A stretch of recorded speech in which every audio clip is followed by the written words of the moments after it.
Inside New Orleans Sports with Eric Asher is underwritten by... At Villeries Florist, we deliver the magic of flowers 7 days a week to the North Shore and South Shore in the New Orleans area. Whether it's for birthday parties, baby celebrations, Villeries provides colorful floral displays for all. With a store full of fresh-cut flowers, exotic tropical flowers, orchids, roses, and even fruit baskets, our goal is to make your vision a reality. Villeries Florist, proudly serving Louisiana since 1969. Dave Miette Insurance Agency. Auto, home, flood, business, 504-556-0809. Dave Miette, INSagency.com. C&C Drugs is a family-owned pharmacy that's been serving Southeast Louisiana for over 50 years. Whether you need help taking care of an elderly family member, a growing child, or even a pet, C&C provides patient-centered care for your entire family. C&C Drugs, large enough to serve you, small enough to know you. Locations in Mandeville and Araby.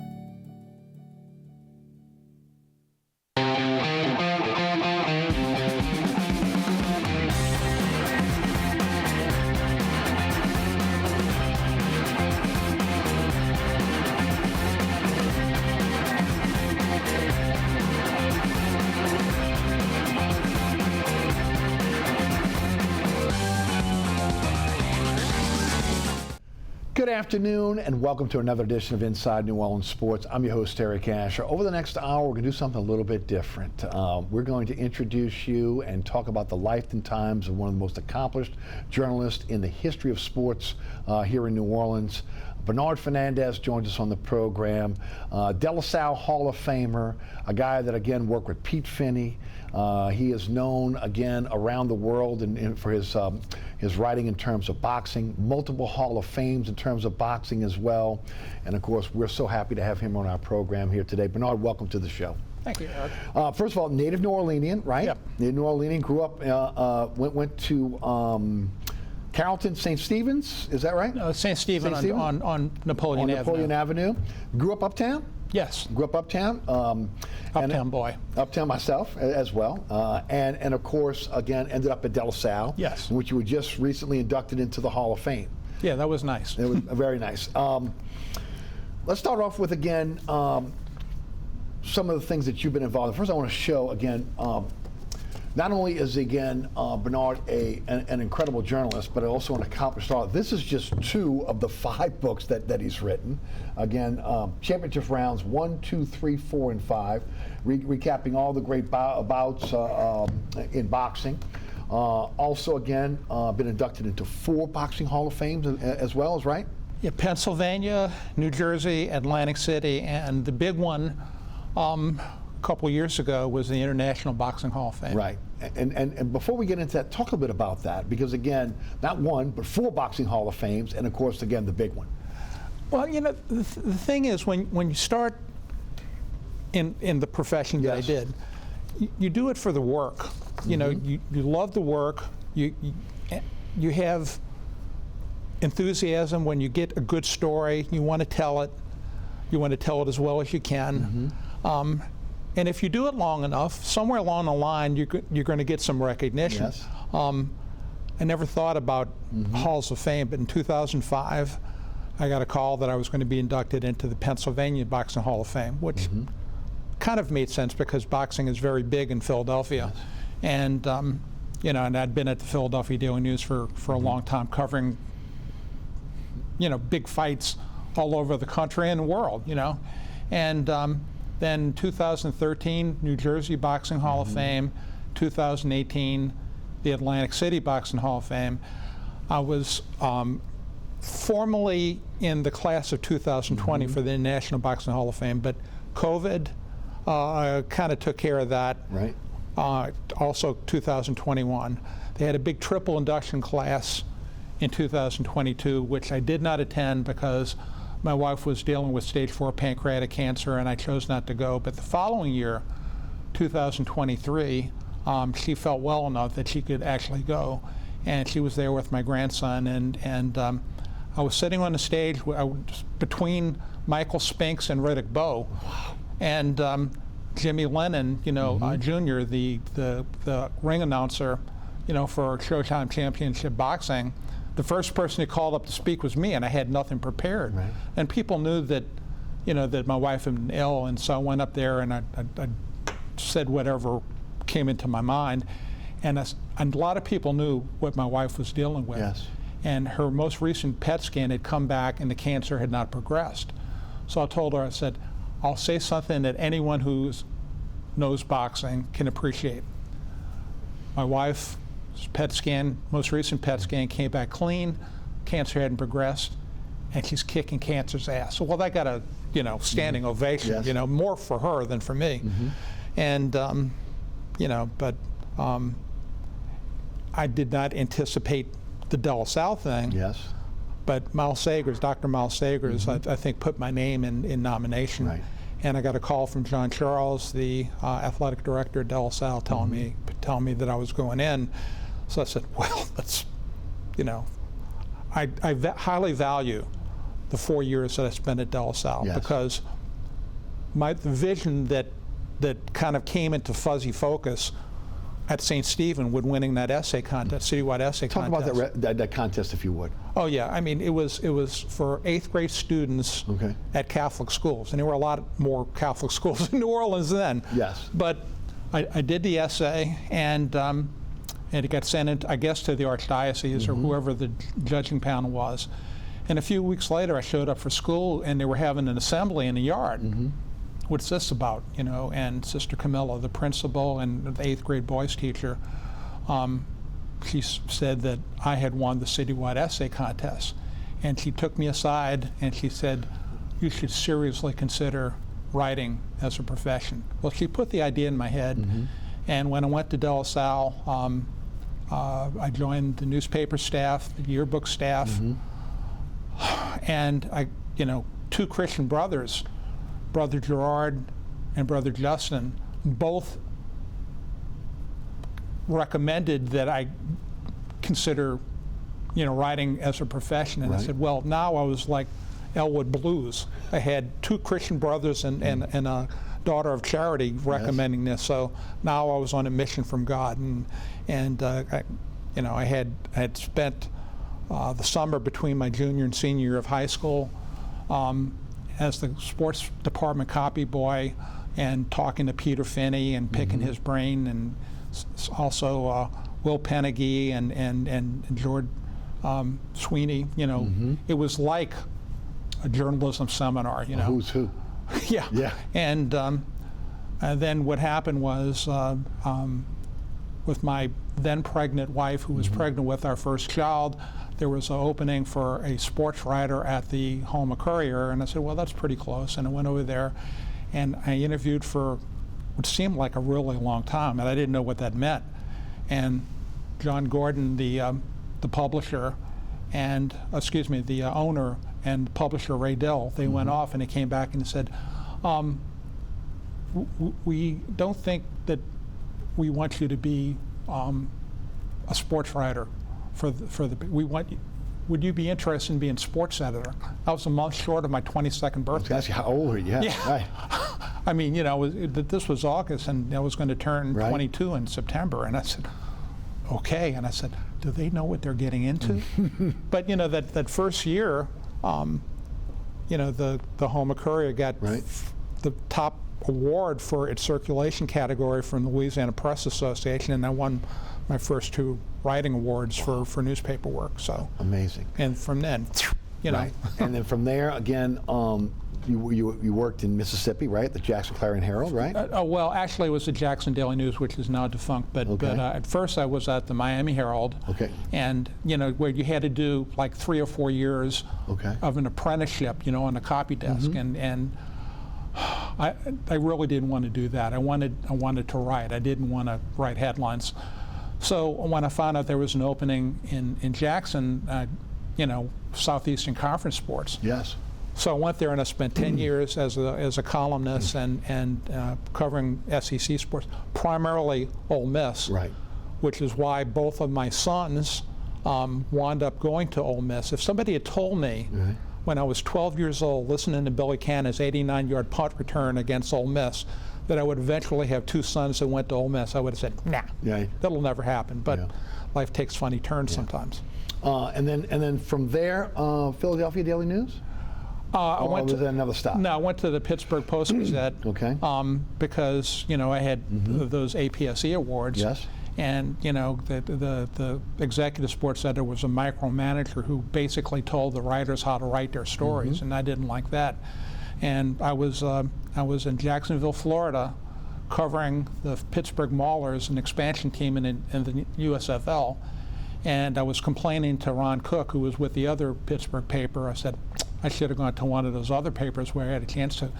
And Paul Domowitch, who later became a longtime colleague of mine with the Philadelphia Daily News, he says, we have an opening in our paper. Why don't you send some clips to Mike Ratha, the executive sports editor? Well, the Philadelphia Daily News had the best sports section and the best sports staff in the country. It was like sports writer heaven. So I sent some clips to Mike Ratha, and I flew to Philadelphia. It was only a 45-minute flight. And I said, how many people are you looking at for this position? And he said, we're not looking at anybody. We got your clips. You're the guy we want. And I said, I want you right back. And that's how I wound up in Philadelphia for last 28 years of my newspaper career. Right. And that was 1984?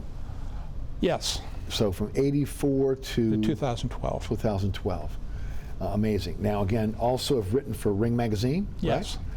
I've been on ringtv.com, thesweetscience.com, maxboxing.com, suredog.com. We talked about the 5 books. Let's start back at 3 movies too. And 3 movies. That's right. With one with the talking. Yeah, I had because it was Rocky Balboa, the 2006 one. Yes. And Sylvester Stallone played Rocky Balboa, a Philadelphia fighter. I was supposed to be in Rocky V, but I couldn't be in it because when they shot those scenes, I was in Tokyo covering the Tyson Douglas fight. Okay. So when it came out that he was going to do another Rocky movie, I did a facetious column for one of the boxing websites, Sly You Owe Me. It was all in jest. Yes. And a few days later, I got a phone call from some woman with a casting agency in Los Angeles. She said, Sly saw your story. He would like you to be in his movie. She said, we would have contacted you earlier, but we didn't have a number for your agent. I said, I don't have an agent. I have a wife, and she takes 100%. Right. So that's how that happened. Amazing. And of course, again, 3 movies, right? So which ones were they? Play It to the Bone with Antonio Banderas and Woody Harrelson. Woody Harrelson, yeah. Right. And Real Steel, which was about boxing robots, but hey, it was a movie, Yes. And then, of course. And then Rocky Balboa. Rocky Balboa. Yeah. Let's go back to the beginning and working as an intern under Pete Finney at the Picayune. Talk a bit about that. Well, I think everybody who is a sports fan, look, people like Jerry Eisenberg and John Shule, national sports writers in New York and Los Angeles and Chicago, they all said Peter Finney was as good a sports writer as there was anywhere in the country. Yes. And if he had wanted to go to New York or Chicago or Los Angeles, he probably could have. But he was a New Orleans guy through and through, as his son is now as the editor of the Clarion Herald. Yes. And he never wanted to go anywhere but New Orleans. So, when I got that position as the sports department copy boy, whenever I had a chance, I would pick his brain, and George Sweeney, who is the Tulane beat writer, Will Penicky, Ed Staten, yes, Pete Barriquet, and it was like, it was better than studying journalism at LSU, because it was like real, it was the real thing, and that's where I got some of my first newspaper bylines covering American Legion baseball that summer, and from there was just. And how old? Back then, I was 16. 16. Yeah. It's amazing. Peter Finney started writing for New Orleans newspapers when he was 16, Right. and a Jesuit. Yeah. So That's amazing. Son of a law enforcement officer, right? Come from a law enforcement family? yeah, my father was a captain. Well, my father, and first of all, with my interest in boxing, my father was a Navy veteran of World War II in the Okay. Pacific. He was a professional boxer, a welterweight for a time, and my mother, after a while, she did not want him doing that. She didn't want him getting hurt, so he went and joined the police force where they hit people that could shoot at him or try to stab him. Go figure. But and I had an uncle that was with NOPD. Most of the adult males I knew growing up were NOPD. Law enforcement gene skipped over me, but both of my sons are in law enforcement. My older son, Randall, is a lieutenant with JPSO, and Kevin was a longtime member of the Gretna PD and is now investigator for Jefferson Parish District Attorney Paul Connick. Right. And both of their wives are or were with JPSO. And so it skipped the Right. law enforcement. One time I asked my wife, I said, if I had gone into police work, how do you think I would have done? And she looked at me and she said, well, I think as a cop you would have made a good sports writer. Now, is that where your dad and being a boxer, is that where your love for the sweet science comes from? Well, I loved my dad. My dad loved boxing. They used to have a thing, Gillette Cavalcade of Sports, on Friday nights. I remember. Well, And I know of it, yeah. and when he was off on Friday nights, I would be in 4th, 5th grade, and I'd be watching it with him. Right. And I used to pretend that Florentino Fernandez, who was one of the fighters that fought on Friday night fights, I was somehow related to. My father's favorite fighter was Carmen Basilio, Okay, yeah. and Hall of Famer, and that's the International Boxing Hall of Fame is in Canastota, New York, which is Carmen Basilio's hometown. Did not know that. So the thing is, when I went to Philadelphia, which it's a major fight town, and they had a guy, Elmer Smith, who was the boxing writer, but they periodically switched beats around, and when he moved on to another beat, I was in play for the Philadelphia Eagles, which is NFL, top of the food chain, but they were lousy then, and the Philadelphia Flyers, which is hockey, and I was from New Orleans, so Right. what would I be doing covering hockey? So I went to Mike Rathett, our executive sports editor, and I said, who do you have in mind for boxing? He says, I don't know, are you interested in it? I said, yeah. The first fight that I covered officially for the Philadelphia Daily News was Sugar Ray Leonard versus Marvin Hagler. Really? Yeah. Wow. That's amazing. And then kind of went from there. From there. You also again covered. You mentioned Ole Miss for the Jackson Clarion Herald. I want to get into that in a moment, but I want to go back to boxing for a moment and New Orleans when you were growing up. New Orleans really, again, I was at the tail end of that when I was growing up. You watch Hab Glaudy on the TV news, Buddy Diliberto, again, etc.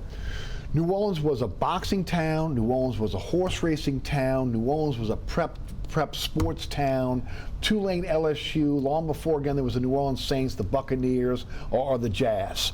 Talk about that aspect of it and how different it was back then, because boxing and horse racing were really kind of the two big sports, well, right? the thing is, I mean, and these names go back a Right. ways, but the leading promoter of boxing in New Orleans then was Leapin' Louis Messina, and later Les Banana. Right. And Whitey Esnault was training all those great fighters at his gym in the French Quarter, and so I was going to fights with my father, live and in person. Okay. And to see Jerry Pellegrini, Percy Pugh. Yes. Henry Hank fought so often in New Orleans. He was from Detroit, but I thought he was from New Orleans. Right. And Tony Licata, so that just furthered my ambition to do boxing. particularly, you know, when I went to Philadelphia and I was, you know, at Madison Square Garden a lot, at Atlantic City a lot, Las Vegas, England, South Korea. You know, I mean, if there was a big fight, you know, I was covering it because, you know, and they never took me off that beat because they figured they weren't going to get anybody who liked it more or was better at it. Boxing in New Orleans, some great boxers did. You mentioned just a few coming out of the city of New Orleans, coming out of Louisiana, especially back during that time, right? Oh yeah, you know, and you know, one of the things is because you remember when they used to have all of the plaques of the people who had been inducted into Greater New Orleans Sports Hall of Fame. That was in the press lounge. Yes. At the Superdome. Yes.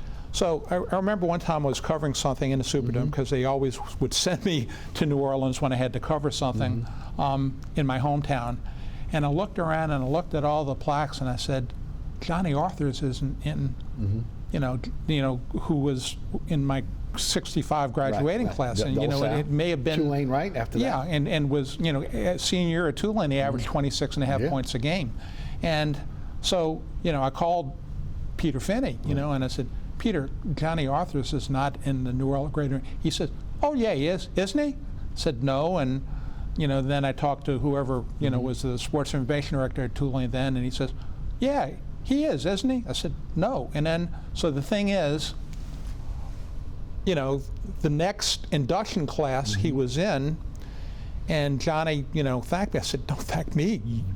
You got in. That 26.5 points a game. You scored against 40 against LSU when they had Maravich, and you know, and they won. You know, Tulane won by 19 points, and the headline read, as I'm paraphrasing here, Wave beats Tigers. Maravich gets 60, you know, and I said, you know, and he said, I can't win. I got 40 points against LSU at home, and we won, and he gets the lead. I said, well, you know, it is Maravich. He was Maravich, you know. Right. Was it always when you were growing up your favorite sports? Oh, it was everything. You know, I played everything. You know, I mean, or tried to. You know. I played on a CSL championship team at St. Stephen. Also, you know, played nordball at Lions Center. Yes. Louisiana Avenue and Chapatoulas. Know it well. Yep. and anybody who grew up in our part of town knows it well. You know, and you know, and I went to De La Salle, but starting like 6th grade, 7th grade, you know, I'd be going to games. So I saw the Pat Screen Blue Jays at Jesuit. Yes. Billy Truex at Holy Cross. Right. Don Gonalda at Redemptorist. And then, you know, with De La Salle, with Johnny Altobello, you know, they were always winning state championships in basketball and baseball, you know. So, you know, the thing is that when it came time to pick a high school, you know, several of my friends from St. Stephen were going to go to De La Salle. You know, and so I just figured, well, you know, I played on the city championship CSL team, and so I went there, and you know, they had tryouts, and they had like 60 guys there, and they played 3-on-3 for about 5 minutes, and you know, and then then they said, okay, this one, and I wasn't one of the ones, you know, and that very disappointed me, you know, but because I had kind of tentative offers at Holy Cross and Redemptorist, you know, but now I wanted to go to De La Salle. Right, know. And of course, from there, obviously, again, being involved in the yearbook, being involved in the school newspaper, obviously, again, sets you up, again, for your future endeavors, obviously, as being a professional sports writer. Yeah, and you know, the thing is, if I recall this correctly, because it's been a long time, I think the Louisiana Press Association named the Cavalier, the school newspaper, at one point it was first in the state. The Maroon Legend at one point was first in the state. And we had several other 65 graduates that were, you know, inclined to go in the same profession. Ed Anderson covered state government for the Times-Picayune for many years. Errol Laborde, with Gambit and New Orleans Magazine, he was there. Jim Farwell, is a published author. Brian Altabella is a World War II historian. He's had books published. So, and then Joe Julovitz, who, believe it or not, did not join the school paper or yearbook. He was the outdoor writer for the Florida Times-Union, covering hunting and fishing and going on deep sea fishing. Right. Pretty good gig if you're into that. Yeah. So incredible. We're going to take a pause here. We're going to hear from our underwriters. When we come back, we're going to talk about Bernard Fernandez's, what he's covered in his career, some of the great fights he's covered in his career. We'll talk about, again, the boxing. Also, again, not just boxing. Covered, obviously, Ole Miss. Covered, again, LSU with their 2 national championships here at the Dome. So a lot to cover in our second segment. You're watching Inside New Orleans Sports. Bernard Fernandez is our guest. I'm your host, Terry Cash. We'll be right back. Yeah. And I did Penn State. Located at 3701 Iberville Street in Mid-City is Katie's Restaurant and Bar. Open 7 days a week, Katie's offers daily specials for lunch, dinner, and Sunday brunch. Serving New Orleans cuisine such as fried shrimp platters, grilled redfish, and a fully stocked bar. And don't forget about our expanded event seating and local entertainment. Featured on the Best of Food Network's diners, drive-ins, and dives, Katie's Restaurant and Bar. Burkhart's Air Conditioning, Heating, and Refrigeration has been family-owned and operated since 1989. Burkhart has energy-efficient solutions and offers brands such as Mitsubishi ductless AC units and Amana, the only manufacturer with a lifetime unit replacement warranty. Burkhart's offers maintenance bundle packages that include servicing your AC, generator, and tankless water heater. For more information on the services Burkhart's provides, visit acpromise.com. Burkhart's Air Conditioning, Heating, and Refrigeration, providing comfort for life. I'm Eric Asher. You're watching Inside New Orleans Sports. Our guest today is Bernard Fernandez, again, Hall of Fame sports writer, Philadelphia Daily News, Ring Magazine, and of course, formerly with the Times-Picayune, Homer Courier. All that we spoke about in our first segment. Now we want to get into the meat of, again, some of the things that Bernard has covered in his career. Boxing. Some of the great fights that you have covered and maybe some of the more memorable fights that, again, that you've covered in your career. Well, probably the biggest fight was the biggest upset ever in boxing. When Buster Douglas, as a 42-1 underdog, beat Mike Tyson by knockout, which nobody saw coming. But there were factors that played into that. Buster Douglas' mother had died, and he dedicated the fight to his mother, and he trained as he had never trained before. The guy always had talent. And Mike Tyson figured, I'm just going to walk out there, and he's going to collapse in fear, and I'll win. And he didn't train as hard as he should have, and but as I was there and I was at ringside because the way that our paper approached boxing was the same way it approached everything else. We cover the NBA Finals, even if the 76ers weren't in it. And we covered the World Series, whether we had the Phillies in it or not. And, in boxing, we covered superstars, and Mike Tyson was a superstar, and I remember one time Angelo Dundee had told me about Muhammad Ali. He said, if Muhammad was fighting on the dark side of the moon, sports writers would charter rocket ships to go to the dark side of the moon. And the closest thing to Muhammad Ali to have come along in a long time was Mike Tyson. So when Mike Tyson fought, we went there. And even if it was a one-round blowout, but the Clarion Ledger, which was the other, not the Philadelphia Inquirer, which was the other Philadelphia paper, their beat guy said, oh, why are you going, you're spending all the money to go to Tokyo and it's going to be over in 1 or 2 rounds. And I said, hey, it's Mike Tyson. We it's the same thing with the golf rider. He went where Tiger Woods was playing in a major, Right. And so I went there, It was the biggest upset in boxing history. They tried to have something with a long controversy and give it back to Tyson or something like that, and there was a big controversy. And I'm there. I'm there in Tokyo. I'm right there in the same hotel, you know. And meanwhile, the guy from, you know, the Inquirer was trying to do it by telephone from 14 time zones away. Right. And I said, God, I really like that. Right. You know, because you want to win. You want to beat your competitors. Right. You want to win, no doubt about it. That was one of the biggest upsets in the history of boxing. Oh yeah, in the history of anything in sports. Right. And I think about 6 weeks later, I was in Las Vegas to cover the first Julio Cesar Chavez Meldrick Taylor fight, when the fight was stopped with Meldrick Taylor ahead on the scorecards with 2 seconds to go in the 12th and final round. Yeah. You know, that was another big story. And then the first fight I had actually covered for the Philadelphia Daily News was Sugar Ray Leonard and Marvin Hagler. And I did cover some fights with Tommy Hearns and with Ray Leonard. And you know, actually Marvin's last fight was the one with Leonard, you know, that he lost. He never believed that he did lose it. But you know, Oscar De La Hoya and you know, all the big fighters, you know, I mean, we went to them, you know. And I remember after I had gone to Tokyo and covered that fight, I wanted to go to London to cover Lennox Lewis in one of the fights that he was having. But he was appearing, he was doing sequences for a movie, you know, and he wasn't really training, and he figured he would. That. Yeah. And so I went to Rath and I said, I think we need to go to London for that fight.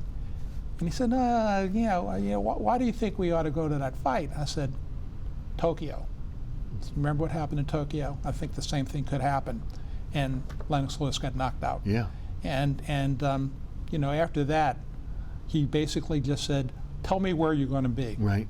You know, I had a, you know, open checkbook, you know, or to pick the fights that I think we needed to cover. You know, in 1984, going to Philadelphia, boxing town, and if I remember correctly, that was the year, was that the Olympics in Los Angeles, where again, the United States had an incredible boxing team, am I right? Yeah. Was Meldrick Taylor on that team? Meldrick Taylor won a gold medal. Right. Pernell Whitaker won a gold medal. Yes. Holyfield got beat, right? Yeah. Well, it wasn't it controversial? No. It was. He actually knocked the guy out. Okay. The guy from New Zealand. Right. But as the punch was this far from the guy's chin, the referee said, "Halt!" You know. Yes. It was controversy. And then he knocked him out with the punch. He was out for like 2 minutes, and then it was a Bulgarian referee, you know, and I don't know what he was thinking, but you know, they disqualified Evander Holyfield, you know, and you know, so he didn't get a gold medal. That team won 9 gold medals, but you have to remember, there's a big debate over whether the 1984 or the 1976 U.S. Olympic team was the best. Right. The 1976 U.S. Olympic team that had the Spinks brothers, you know, and Ray Leonard, you know, and Howard Davis. They were competing against the East Germans, the Russians, you know, and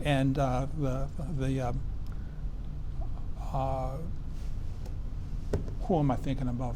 You know, all the Eastern European countries, and also Cubans. Oh, right, the Cubans, and the boycott in '84, all those countries didn't go. They won 9 gold medals and a silver and a bronze. You know, it's amazing that Evander Holyfield had to settle for a bronze. You know, but he did okay later as a pro. Just a bit. How was it? You've covered Hagler, you covered Sugar Ray Leonard. Obviously, again, you talked about Lennox Lewis, Mike Tyson. In your opinion, the greatest boxer you ever covered? Well, I'm going to fudge a little bit. Go ahead.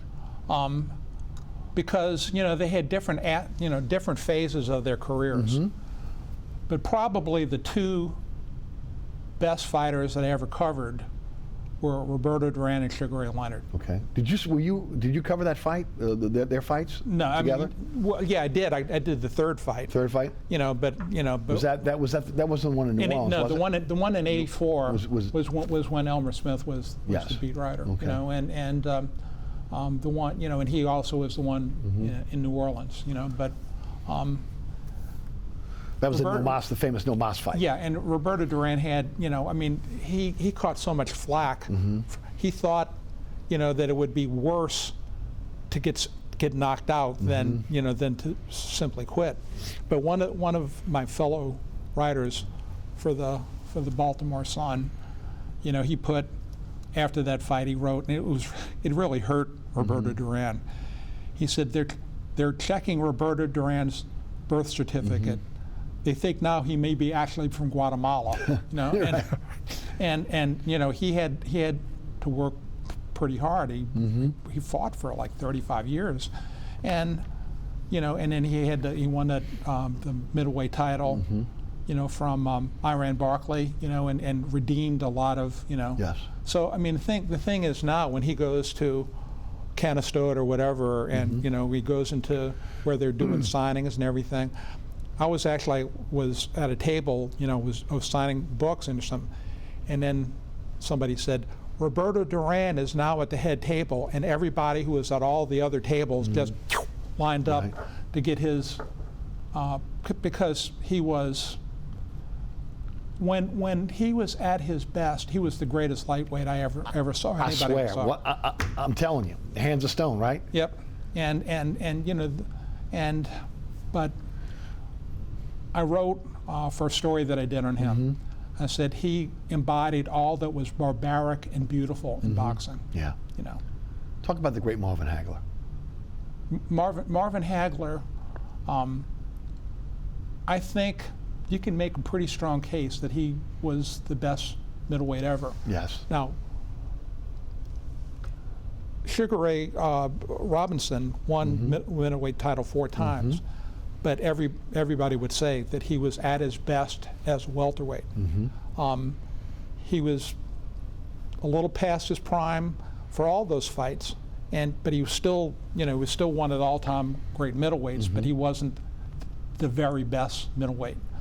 I think, from what I know of the sport, I think that Marvin Hagler probably was the greatest middleweight ever. And I say that, having covered just about all of Bernard Hopkins' fights. Right. But Bernard Hopkins is a physical anomaly. He was still world rated at 52 years of age. Crazy. Which is amazing, because he never, for 20-something years, 25 years, he never ate a donut. He never had a Mackenzie's donut. Yeah, or, true, but he was fanatical about staying in shape, right, and his nutrition and so on and so forth. So he was able to compete at a high level until his late 40s and early 50s, which was just unheard of. Even George Foreman said, what I did in my 40s was pretty unreal. He says, but Bernard Hopkins is another creature. He's from he's from another planet. Yeah. You have a relationship with George Foreman. Yes. Right? Talk a little bit about him and his career. Well, the thing is, when I started going in boxing, George Foreman was coming back after 10 years of retirement, and he had, he needed money because he had his church that he needed to finance, and he had gained a lot of weight, and he was doing the commercials for the grillers. I had 2 of them, by the way. And when he started his comeback, everybody just said, this is a joke. And then he started knocking people out. Right. Well, he was knocking some stiffs out, which he was supposed to do. Right. But then he fought Jerry Cooney in Atlantic City. And I was there, and Jerry Cooney was no joke. Right. Jerry Cooney probably had, next to Joe Frazier, the best left hook of any heavyweight I've ever covered. And I actually picked Jerry Cooney to win that fight. And then George knocked him out in the second round, and that was, it was the last fight for Jerry Cooney. Right. his only losses, when you stop and think about it, Jerry Cooney ought to be in the International Boxing Hall of Fame. He's not? No, he's not. But his only losses were, to Ali? no, well, no, not to Ali, to Okay. Larry Holmes, Okay. Michael Spinks, Okay. and Jerry Cooney. Wow. That's pretty good. Yeah, that's pretty good lineup. No doubt, no doubt. In your opinion, the greatest heavyweight of all time? Actually, I did an online debate with Tom Hauser, who's another boxing author, and it was like, who was the greatest heavyweight of all time, Joe Louis or Muhammad Ali? And so this was for a college journalism class, and Tom Hauser had done a book on Ali, The Life and Times of Muhammad Ali. Yes. So he says, I'll take Ali. Well, I said, well, if I have to be, the debate guy for Joe Louis, I can make a pretty good case for him too. And so, we did our thing, and point counterpoint.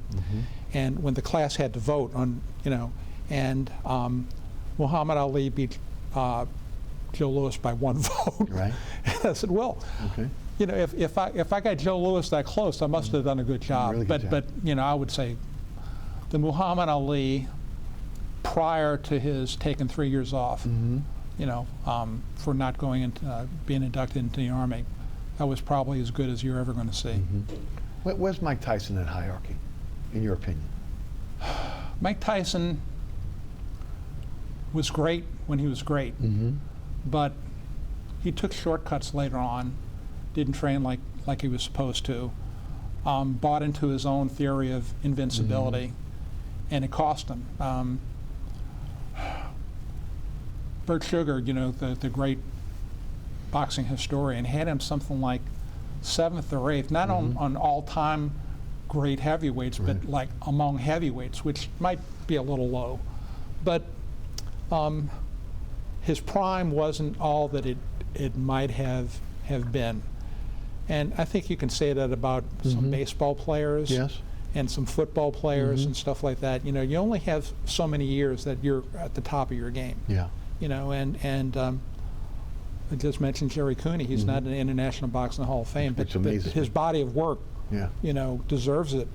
And Mike Tyson, was he the 8th best heavyweight of all time, or the 6th best punching heavyweight of all time? Some people had George Foreman ahead of him, or Joe Louis, Right. or Ernie Shavers, certainly. But it's like anything. When you make a list, your top 10 this or something like that, it's good for debate. And people will talk it over. Yes. And they'll sit down at a couple of bar stools and have a beer and argue and stuff like that. And that's great. It keeps the sport alive in people's minds. The Spinks brothers, talk about their legacy, talk about, again, because you covered them as well, right? Yes. Leon was probably another one of those guys that should have been better than what he was. He beat Muhammad Ali in only his 7th professional fight. And all of a sudden, people were throwing money at him, but he was a street guy from St. Louis. And even for the fight in New Orleans, once his people got to New Orleans, they didn't know where he was. He was in the black neighborhoods, shooting pool and whatever, and they didn't know where he was. Michael, on the other hand, was more like Bernard Hopkins. He was dedicated to his craft, and so he went further, and he will always be regarded as the better of the two brothers. But Michael said that when he and Leon were growing up, and when started to get into boxing, he said they used to spar one another. He said, Leon beat the hell out of me every time. Right. He said, but one time we were going along, we saw a gym, and we went inside the gym and we found a couple pairs of gloves, and we went at it, and it was the first time I ever got the better of him. And I threw the gloves down and said, that's it, I'm never going to fight you again. I'm never going to spar with you again. Right. He said, I got the better of Leon. That was, to him, that was as good as beating Larry Holmes or Jerry Cooney. Now, my memory, see if it serves me correctly. Michael Spinks stepped up in weight class, didn't he? Yeah.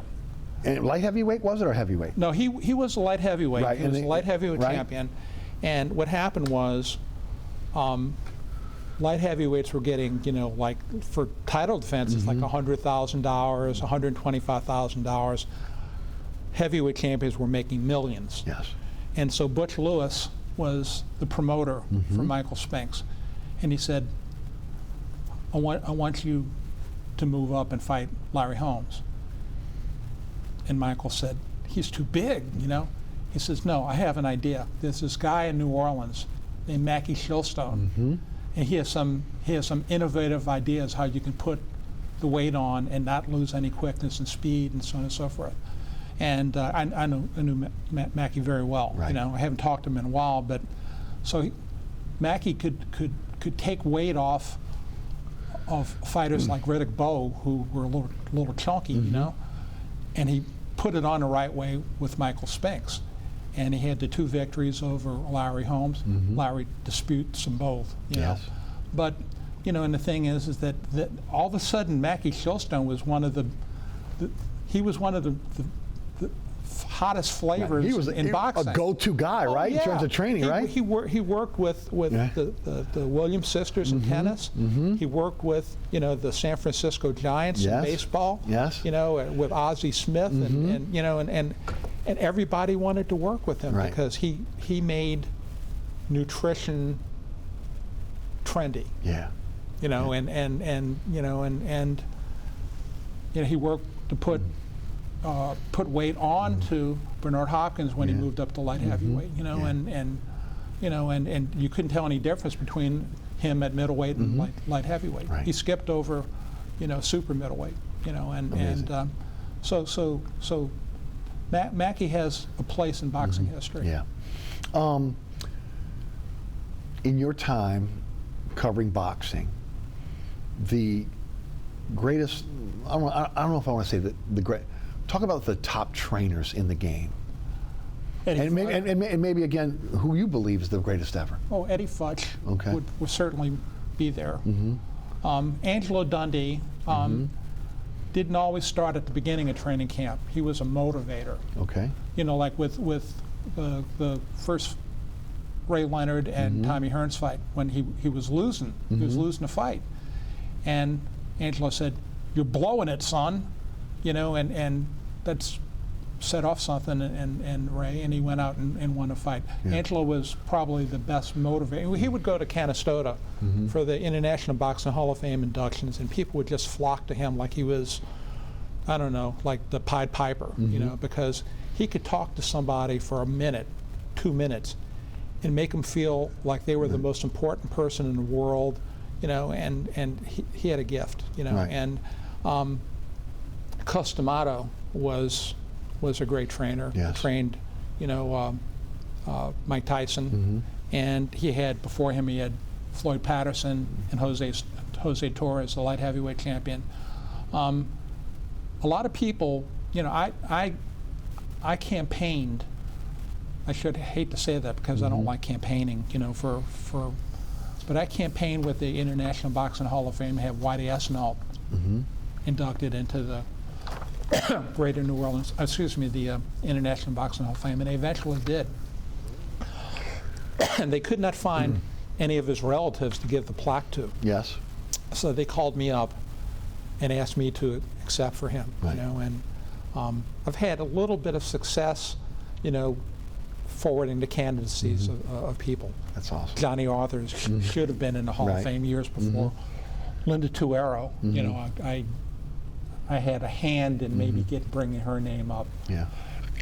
Excuse me, and also Les Banana. I had tried very hard to get Percy Pugh inducted into Greater New Orleans Sports Hall of Fame because I thought he deserved it. But people looked at his record. He didn't have very many knockouts. He was not a puncher, and he stayed around too long, like a lot of them do. I think like out of his last 15, 18 fights, he might have lost like 12, 14 of them because he was fighting Yeah. to get a payday. And you look at his record and you say, well, his record's not that good, but he was really good. He beat Jerry Pellegrini twice, Right. And I personally still think, and I don't know if anybody who's going to see this, but I still think he should be given serious consideration for the Greater New Orleans Sports Hall of Fame. Promotion is such a big part of boxing. Some of the guys you consider the greatest promoters in boxing. Well, the two guys who were like,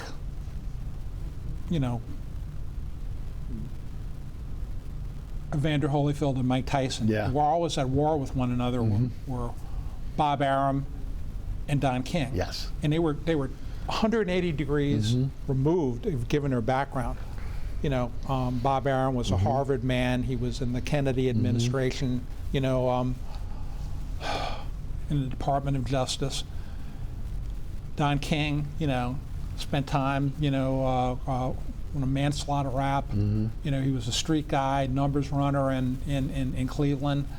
But they both had the street smarts to work in the sometimes sordid world of boxing. And when it made sense financially for them to work with one another, they did. They may not have liked it, and as Don King used to say, and I don't know if I can still mimic him.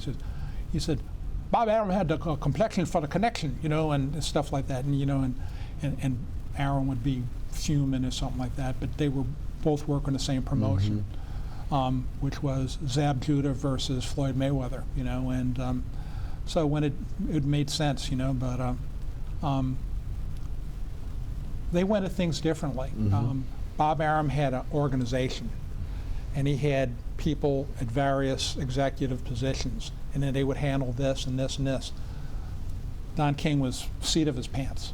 His PR guy, he'd get a phone call and saying at 3 in the morning saying, you're on the 7 o'clock flight to wherever, and it was all in his head, and Bob Arum's got Todd DeBuff, ready to succeed him whenever he passes away. Don King's stepson, Carl King, theoretically would be in the same position, except that Don King was never going to turn anything over to him or anyone else. It was always going to be his show or not. And when he's gone, that's a true American original that won't be replicated. No doubt. I want to ask you before we close today, we've seen the rise of MMA. With that, maybe again a little bit of a de-emphasis on boxing. Are you seeing that? Do you buy that? Is boxing still as strong as it's always been? Has MMA taken a little bit of the luster away from boxing? I think the thing that probably hurt boxing more than anything was pay-per-view. Okay. I mean, fights that used to be on regular TV, including Muhammad Ali and Larry Holmes. ABC Wide World of Sports, right? Yeah, and the thing is now, these fighters, there are a lot of fighters that think that they need, they get offered $20 million for the fight. They say, I can't accept those slave wages. They think that, they see Floyd Mayweather get, what he got for the fight with Manny Pacquiao, and they think, yeah, I want $100 million. Well, yeah, it's not going to happen. And maybe you might get a couple million pay-per-view buys, but you're not getting 20 million people seeing the fight. How many people saw the first Ray Leonard, Roberto Duran fight? Millions and millions. It was on, it was on national television. Right. And so I think that's hurt more than anything. Now, MMA, they had 2 MMA cards. UFC in Philadelphia. Yes. So I was assigned to work them, and I did. And I went but I'm a boxing guy. Yeah. From the get-go. Yes. And you have people who are influencers. Like Logan Paul and and his brother. And they're fighting. Like retired NBA players and stuff like that, and they they get a lot of buys on pay-per-view, and it's like they get real fighters out there. I mean, really great fighters that don't get what these people are getting. And it's like, when I found out that Willie Mays, I interviewed Willie Mays for a story that I did on Mike Schmidt and Richie Ashburn going into the Baseball Hall of Fame the same year. And he was complaining that Richie Ashburn beat him out for the 1957 batting title because he had 12 bunt hits, and I never had any bunt hits. I was, and stuff. And he was a bitter guy. And I said, why is he, you think of Willie Mays as the cap flying off and say, hey, kid, and everything. It's because they had backup infielders that were getting more than he ever got. Right. And he had invested in some business ventures that didn't work. He had a couple of divorces, and and he was not happy. That he wished that he had come along 20 years later. Yeah. And because the money spoils everything. I hate to say that. I mean, you want to get everything that you can get. Sure. But I think sometimes people lose sight of what they have. Yeah. When you're making $20 million for a fight, you don't say that it's slave wages. No. I mean, you don't. Not when people are paying $100 to get your pay-per-view. Do you think that we will see a resurgence in boxing once again? You need another superstar to come along. The thing is that there was Jack Dempsey, and later on there was Joe Louis, Rocky Marciano, Muhammad Ali, Larry Holmes. Well, I'm not sure if he rises to the level of Muhammad Ali and Mike Tyson. Right. If the next Mike Tyson comes along, people will jump right back in it. Right. I mean, they'll, you have to have a superstar, whether it's Tiger Woods in golf or whoever in tennis. Right. I mean, I was a Jimmy Connors guy. Know, but those are the guys that bring eyeballs to the event and to the TV. Yeah, I got about 50 seconds left. Is boxing more now? Boxers coming more from again outside America than inside of America, and if so, why? I've got 45 seconds or so. Well, the thing is, Angelo Dundee said, the great heavyweights that would have been great heavyweights, they're not playing football and basketball. Right. Right. And they're not getting put. They don't have to go in 4-rounders, like in dingy gyms to start out. Right. And and that's the reality. And it's true, because again, a lot of athletes that would have been in boxing now are going into again, professional sports, football, basketball, etc. Bernard, this has been an absolute a joy for me to have you on this program. Thank you so much for joining us. Bernard Fernandez, again, Boxing Hall of Famer, author of, again, 5 books, also, again, in the De La Salle Hall of Fame, also, again, one of the, again, most accomplished journalists to ever come out of New Orleans. Thanks so much for your time today. Thank you very much. Certainly appreciate it. All right, thanks you so much for tuning in. Remember, again, there's so many ways to catch our program now. There's a QR code on your screen that will take you, again, to the WLAE-TV YouTube channel, also to my website, ericasher.com. Remember, we're on Pelican Sports Television, also WLAE, WLAE-TV 2. Pick your network, and of course, make sure you, again, set your DVR and you'll never miss the program. Also, you can catch me on the radio, 106.1 The Ticket. You can listen live at ericasher.com. Also, the Ticket now has an app. It's 106.1 The Ticket app. It's your favorite app store. Anchor Spotify is the home base for our podcast, or our podcast on all podcasting platforms. Just search Inside New Orleans Show with Eric Asher. And of course, we want to thank the underwriters who make the show possible. Each and every one of those underwriters, thank you again for your support of our program. Please support our underwriters, and of course, our fantastic crew here at WLAE-TV who produce our program each and every week. Ron Yeager, Jim Dotson, Alex Chacon, Thomas Healy, and of course, the best director on the planet, William Hill. For Bernard Fernandez, I'm Eric Asher. Thanks so much for tuning in. We'll see you next week for another edition of Inside New Orleans Sports.